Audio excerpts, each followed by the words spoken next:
धन्यवाद आपका।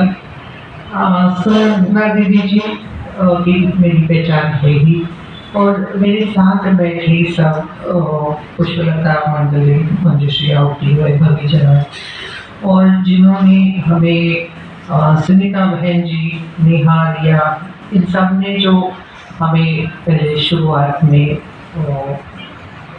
कार्यक्रम की शुरुआत जिन्होंने की, आप सब बहनें, हम सबको दीदी जी ने इतने सिंपल से एग्जाम्पल, उदाहरण देके इतनी गहन बातें की है कि हमारे निजी जीवन में वो उपयोग आने वाली है।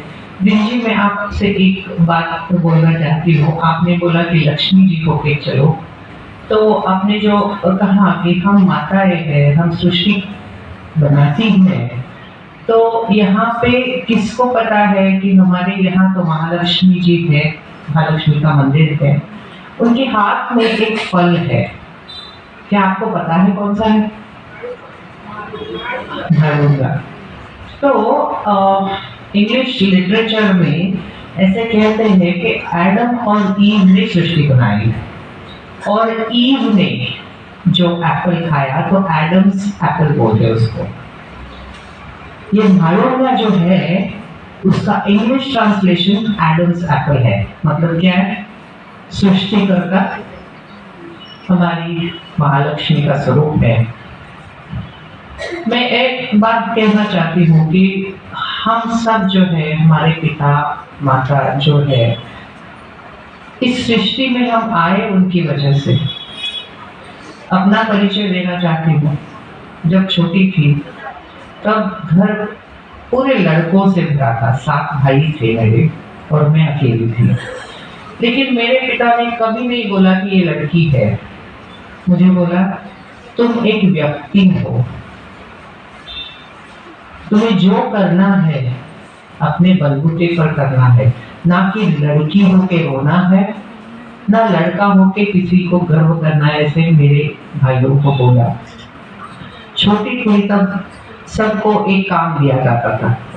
हमारे जमाने में बॉयलर होते थे जिनमें लकड़ियां कट करके डालना होता था, तो हर एक को एक दिन मिलता, एक दिन की लकड़ियां तोड़ना पड़ता था। तो मैं तो लड़की थी, 3 बड़े भाई थे और 4 पीठ वाले। तो इसमें सबसे छोटा था, सबसे छोटे 2 थे तो उनकी जिम्मेदारी नहीं थी, लेकिन हम सब की थी। जब भी मेरी बारी आती तो लकड़ी होती है, उसकी गांठ होती है, वो वाली गांठ मेरे बड़े भाई लोग मेरी ओर सरका देते कि इसको तोड़ना है, और वो सोचते कि इसको जो पॉकेट मनी या कुछ भी मिलता है उसमें से वो हमें दे देगी, क्योंकि रोएगी, ये टूटता नहीं है मेरे हाथ से। लेकिन मैंने ठान ली थी, मेरे पिता ने कहा था कि तुम व्यक्ति हो, लड़की नहीं हो। तो मैंने सोचा था कि अगर ये कर सकते, मेरा छोटा, मेरे पीठ वाला भाई कर सकता है, तो मैं क्यों नहीं। देर लगती, लेकिन मैं वो लकड़ी बिना रोए, बिना रोके तोड़ के था। तो मेरे पिताजी ने एक बार देख लिया, उन्होंने सबको बुलाया, उन्होंने बोला ये कितने दिन से चल रहा है? उन्होंने बोला 1 साल हो गया। तो उन्होंने बोला कि आपने क्या किया पता है? आपने इसको जो है उसकी शक्ति बढ़ा दी है, उसकी अंदर वाली शक्ति बढ़ा दी है। ये रोई नहीं, रुकी नहीं, इसका मतलब इसकी शक्ति और भी बढ़ गई है। तो बहनों, मैं एक ही कहना चाहती हूँ, हम आए हैं इस धरती पर, कितनी भी मुश्किलें आए। और एक बात कही थी मेरे पिता ने कि बेटा, लड़की होके अगर हाथ फैलाओगे पिता के सामने, भाइयों के सामने, पति के सामने, बेटे के सामने, तो हाथ ये झुकता जाएगा। जितना भी हो सके अपने आप से इस हाथ से देना सीखो।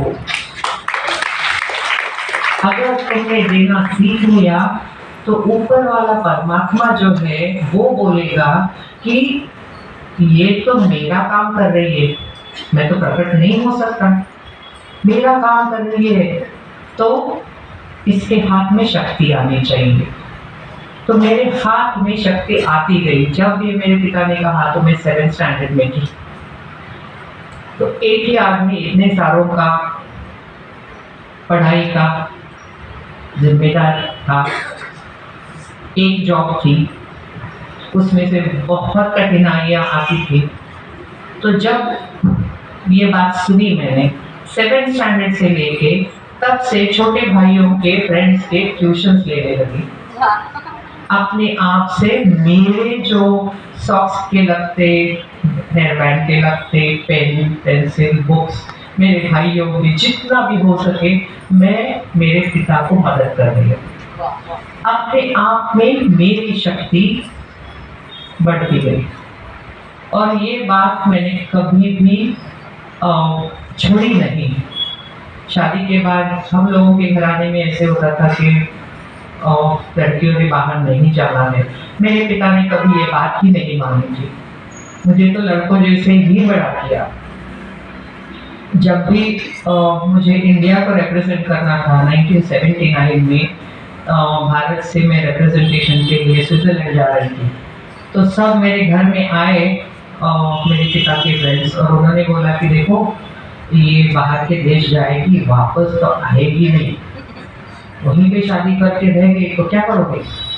तो मेरे पिता ने बोला ठीक है ना, जनार्दन की बजाय जॉन से शादी करेगी तो पैरों वाले आदमी से भी शादी करेगी ना।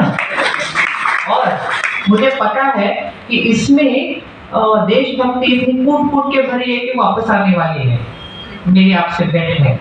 और मैं वापस आ गई और ये मैसेज लेके आई कि एजुकेशन के लिए मेरे देश में मुझे कुछ तो करना है। मुझे स्कॉलरशिप मिली $10,000, उस जमाने में बहुत सारे पैसे थे वो, लेकिन शादी के बाद करना ऐसे मेरे पिता ने बोला, क्योंकि मेरी तो जॉब ट्रांसफ़र वाली है, जहाँ भी शादी करके जाओगी उस घर में अगर तुम्हें चांस मिला तो करना। लकीली मेरी शादी यहाँ पे हो गई। मेरे ससुर जी पिता समान, जब उन्होंने पूछा कि आप क्या करना चाहते हो, पढ़ी लिखी तो हो, मैंने यूपीएससी के एग्जाम्स भी दिए थे, नौकरी कर रही थी, छोड़ दी क्योंकि यहाँ पे मेरे ससुर जी महाराज से जुड़े हुए थे, शाहू महाराज से, और घर से बहू को काम करना तो मतलब बात ही नहीं। फिर भी उन्होंने बोला कि आप अगर कुछ करना चाहते हो तो करो। तो पहले तो बिजनेस शुरू करना था। बिजनेस के लिए पैसे कहाँ से आएंगे? मैंने बोला मेरी स्कॉलरशिप तो है और मेरे माता पिता ने जो सोना दिया है वो करके हम लोग करेंगे। शुरू तो किया, फिर स्कूल करना था, स्कूल के लिए भी पैसे नहीं थे, तो तब भी मैंने एक पण किया कि चलो मेरा सब सोना रखते हैं और ले लेते हैं। जब से लिया तो पण किया कि हाथ में कुछ सोने का नहीं डालूंगी। तो अब तक बेटी बेटा किसी के शादी में जाती हूँ, जूता डाल के वो कुछ मुझे लगता भी नहीं है। क्यों? क्योंकि सोने से बढ़कर मेरा काम है। हम सब में एक आपको याद रखना है, हम जब आते हैं तो कुछ ना कुछ लेके आते हैं, हर एक व्यक्ति। और मैं ये क्यों मानती हूँ पता है? आप अगर आइडेंटिफिकेशन चाहते हो, आपके माँ बाप का भी अंगूठा आपसे मिलेगा नहीं, ना बेटों का, ना किसी का भाई बहन का। तो इसका मतलब क्या है? वो जो परमपिता है उन्होंने आप सबको एक इंसान बना के भेजा है, जिसमें कुछ तो अलग है दूसरों से, अपने माँ बाप से, अपने भाई बहनों से, सबसे अलग कुछ तो है। उस शक्ति को पहचानना हमें। दीदी जी, मैं 1978 में एक इंग्लैंड से टीम आई हुई थी और मेरे साथ उदयपुर जाना था और उदयपुर से माउंट आबू जाना था। माउंट आबू पे ट्रैकिंग करनी थी और तब सब ट्रैकिंग होने के बाद उन लड़कियों को और हमको सबको लेके गए आश्रम, और वो मेरी पहली पहचान थी ब्रह्मा कुमारी। पहली बार मैंने सुना था उस टाइम पे। तो तब पता नहीं चला था कि उससे मैं बाद में भी जुड़ने वाली हूँ।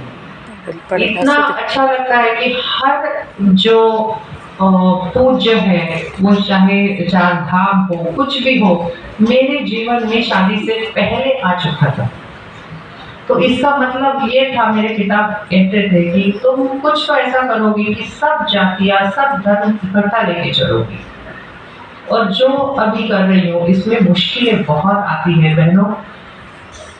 एक औरत जब किसी रास्ते पे निकल पड़ती है, और एक बात मेरे पिता ने कही थी, क्योंकि वो रमन महर्षि